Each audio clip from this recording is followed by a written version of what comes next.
আল্লাহ তাআলা তোমার কোরআনে কারীম থেকে যে কথাগুলো শুনেছি প্র্যাকটিক্যাল লাইফে আমল করার তৌফিক দাও।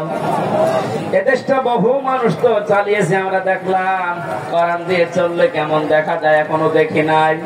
এইটা দেখে মরার তৌফিক আমাদেরকে দান করো রব্বুল আলামিন।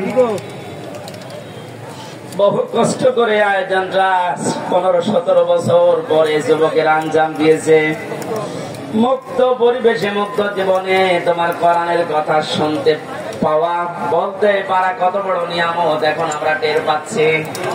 এই নিয়ামত যখন আমাদেরকে দিয়েই দিয়েছো আল্লাহ, কিয়ামতের আগে যেন দেশে কোনো জালেম আর আসতে না পারে।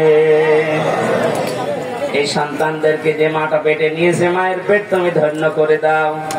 মা বোনদেরকে পর্দায় থাকার তৌফিক দাও। কোরআনের এই কথাগুলো সহজ সরল ভাবে আমার বান্দা তোমার বান্দা বান্দীদেরকে মেনে চলার সুযোগ দাও। বারাকাল্লাহু লানা ওয়া লাকুম ফিল কোরআনিল আযীম। মরণ আসলেই তুমি আমাদের মুখে বের করে দিও লা ইলাহা ইল্লাল্লাহু মুহাম্মাদুর রাসূলুল্লাহ।